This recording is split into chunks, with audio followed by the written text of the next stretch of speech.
బినామీ ఖాతాలతో మేశారు.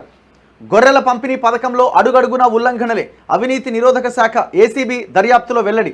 గొర్రెల పథకం కుంభకోణంలో దళారులు అధికారులు కలిసి సుమారు 700 కోట్ల నిధులు కాజేసిన తీరు ఏసీబీ దర్యాప్తులో తేటతెల్లమైంది. ఏకంగా రాష్ట్ర గొర్రెలు మేకల అభివృద్ధి సమాఖ్య ఎండీగా పనిచేసిన రామచందర్ నాయక్, అప్పటి పశుసంవర్ధక శాఖ మంత్రి ఓఎస్డీగా పనిచేసిన కళ్యాణ్ల హస్తం ఉండడంతోనే ఇదంతా సాధ్యమైందని అధికారులు గుర్తించారు. దొంగలు యాక్చువల్గా ఈ మొత్తం ఒక అధికారి చేతుల్లోకి నెట్టేసి లక్ష్మారెడ్డి అనే ఒక దొంగని కాపాడడానికి చేస్తున్న ప్రయత్నం ఈ పేపర్లు ప్రభుత్వం అంతా అట్లే తగలబడ్డది.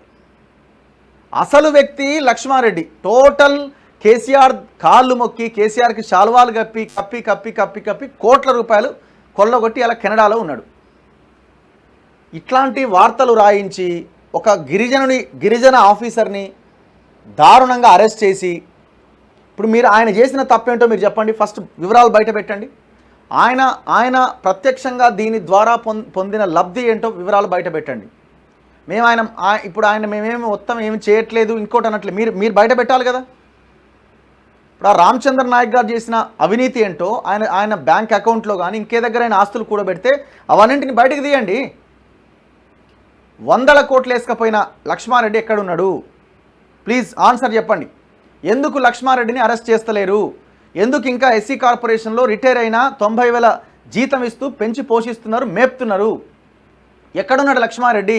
నాకు తెలిసిన ఇన్ఫర్మేషన్ ప్రకారం కెనడాకు పోయింది అంటున్నారు. అవునా కాదా? 2015 నుంచి ఇదే పశుసంవర్ధక శాఖకు డైరెక్టర్గా ఉన్నాడు.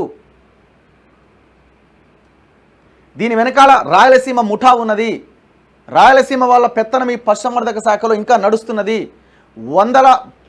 దాదాపు 15-20 కోట్లతోని విల్లాలు కట్టుకొని ఎంజాయ్ చేస్తున్నారు ఈ డబ్బులతో. ఇది ఏం లేదు, ఇది విచారణని తప్పుదారి పట్టించే ఒక ప్రక్రియ. ఇట్లాంటి వార్తలేసి క్షేత్రస్థాయి అధికారులు గాడి తప్పడం వెనుక వీరిద్దరి పాత్ర ప్రముఖంగా ఉన్నట్లు బహిర్గతమైందట. ఎవరు చెప్పిండు ఇది? ఈ పేపర్కి ఎవరు చెప్పిండు? ఒకసారి కొనుగోలు చేసిన గొర్రెలనే మళ్ళీ కొన్నట్లు చూపించారని ఏసీబీ దర్యాప్తులో తేలింది. అసలు మంత్రి ఎందుకు అరెస్ట్ చేయరు తలసాని శ్రీనివాస్ యాదవ్ని? ఈ కన్సర్న్ మినిస్టర్ ఎవడు?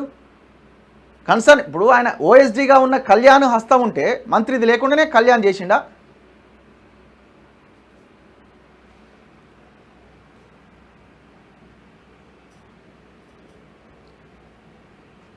ఇగో ఏపీ నుంచి తెలంగాణకు 126 గొర్రెలు తరలించిన ఒక వాహనం గురించి ఆరా తీయగా అది ద్విచక్ర వాహనం అని వెల్లడైంది. ఇది కాగ్ రిపోర్ట్లో పేర్కొన్నది కదా.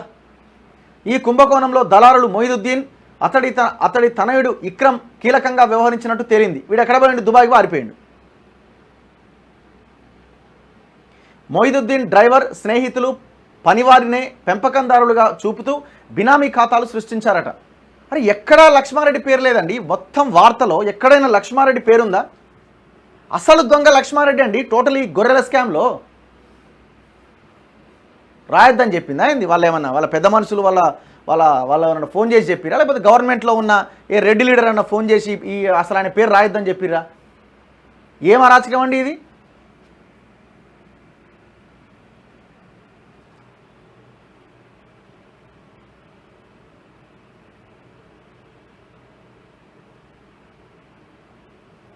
పశుగణాభివృద్ధి సంస్థ సీఈఓ రామచందర్ను అవినీతి నిరోధక శాఖ అధికారులు అరెస్ట్ చేసిన తర్వాత ఈ శాఖలో ప్రస్తుతం డైరెక్టర్ స్థాయి అధికారి లేకపోవడం గమనార్హం. దీంతో అదనపు డైరెక్టర్గా ఉన్న మల్లేశ్వరికి డైరెక్టర్, గొర్రెలు మేకల అభివృద్ధి సమాఖ్య ఎండి, పశుగణాభివృద్ధి సంస్థ సీఈఓ బాధ్యతలను ప్రభుత్వం అప్పగించింది. శనివారం ఉన్నత స్థాయి సమీక్ష సందర్భంగా ఈ అంశం ప్రస్తావనకు వచ్చిందట. 3 డైరెక్టర్ పోస్టులుంటే 3 అధికారులను నియమించకపోవడానికి కారణాలపైన విచారణ జరిపిందట. అంటే ఆ స్థాయి అధికారులే లేరట. ఎక్కడా కూడా లక్ష్మారెడ్డి పేరే లేదు. అసలు ఈ గొర్రెల స్కీమ్ స్టార్ట్ అయిందే లక్ష్మారెడ్డి హయాం 2017 నుంచి. అన్ని సంవత్సరాలు డైరెక్టర్గా ఉన్నాడు. దాంట్లో ఒక్క అవినీతి జరగలేదా? కాపాడుతున్నారు. ఎన్నో ఒక రిలేటివ్ అయి ఉంటాడేమో దగ్గర. నేను చాలామంది ఏమంటున్నానంటే ఆయన కూడా మహబూబ్నగర్, కొడంగల్ దగ్గర ఏదో ప్రాంతము, అందుకే కాపాడుతున్నారు ఆయన అని అంటున్నారు. మరి మీరే తెలుసుకోవాలి. గవర్నమెంట్ ఇప్పుడున్న రేవంత్ రెడ్డి ప్రభుత్వమే. సో దీని మీద ఇంకా కొంత ఇన్వెస్టిగేటివ్ స్టోరీస్ బయటకు రావాల్సిన అవసరం ఉంది. సో అది మేము చేయడానికి ప్రయత్నం చేస్తూ ఉన్నాం. చూద్దాం.